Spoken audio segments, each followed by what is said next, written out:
Саламатсыңарбы, урматтуу окуучулар? Анарбек Бакаев атындагы Ильич орто мектебинин химия мугалими Казакова Асель Замирбековна. Кана балдар, бүгүн биз сабагыбызда жагымдуу маанай тартуулайбыз. Саламатсыңарбы окуучуларым, саламатсыңарбы досум? Сага маанай ар дайым ачык асман болсун, билимиң терең болсун. Бүгүнкү сабагыбыздын темасы көмүртектүү суулар, глюкоза. Сабагыбыздын максаты углеводдор жөнүндө түшүнүк алабыз. Глюкозанын касиеттерин аныктайбыз.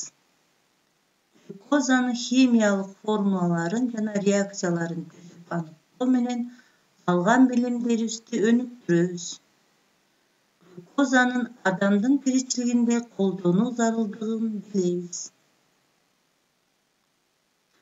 Углеводдор үчкө бөлүнөт. Биринчиси моносахариддер, экинчиси дисахариддер, үчүнчүсү полисахариддер. Моносахариддерге глюкоза, фруктоза, рибоза кирет. Дисахариддерге сахароза кирет. Полисахариддерге крахмал, целлюлоза кирет. Балдар, биз глюкозанын молекулалык түзүлүшүн аныктайбыз. Башкача айтканда, молекулалык формуласын аныктайбыз. Мында глюкозанын молекулалык формуласы көмүртектен 6 атом, суутектен 12 атом, кычкылтектен 6 атом бар экенин көрүп турабыз. Структуралык формуласын аныктайбыз. Молекулалык формуласында берилгендей, көмүртектен 6 атом, 5 молекула гидроксид группасынан турат экен, жана алдегид группасы карбонилден турат экен.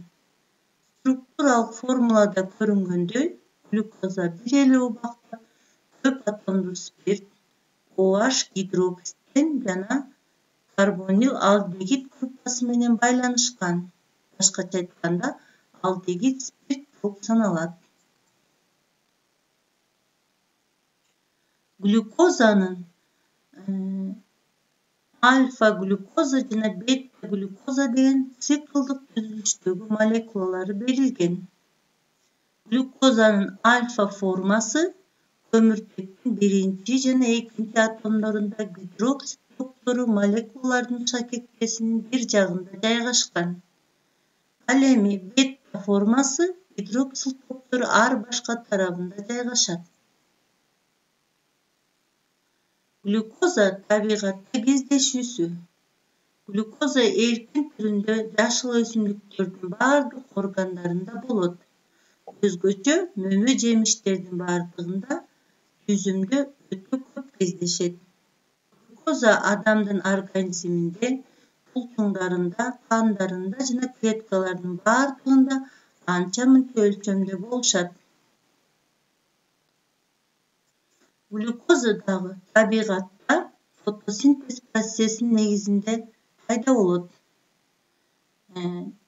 Жашыл өсүмдүктөрдө көмүр кычкыл газын, күндүн энергиясын, сууну алып, кычкылтекти бөлүп чыгарат жана фотосинтез реакциясынын теңдемесин көрүп турабыз. Негизинде глюкоза пайда болот.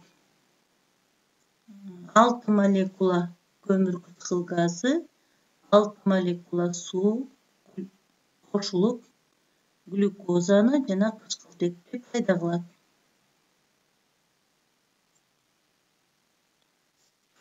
Глюкозанын алынышы.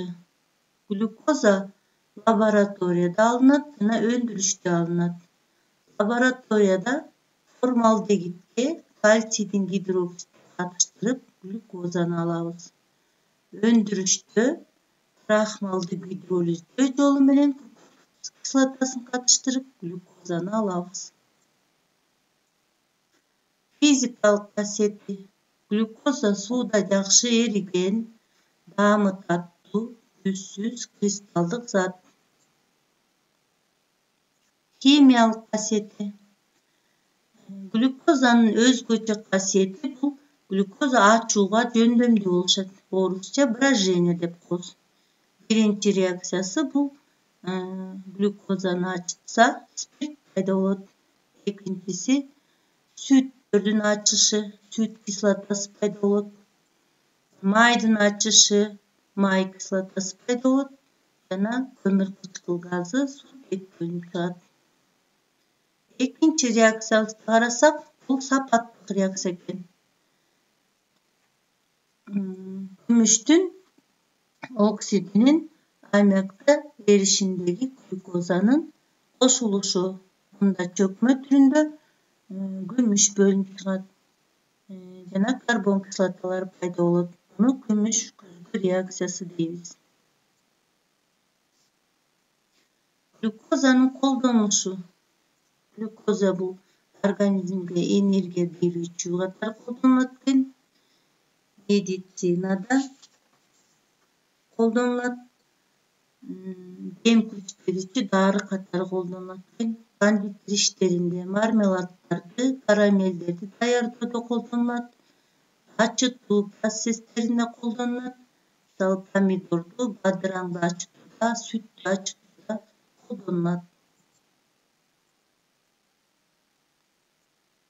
Эми биз сабагыбызды бышыктайбыз. Төмөнкү өткөн сабагыбыздагы химиялык реакциялардын теңдемелерине синтез таблица жүргүзөбүз. Реакцияга чейин, башкача айтканда, реакцияга кирген заттын формуласын жазабыз жана аталышын жазабыз. Реакциядан кийин кайсы зат пайда болду формуласын жазып, аталышын жазабыз.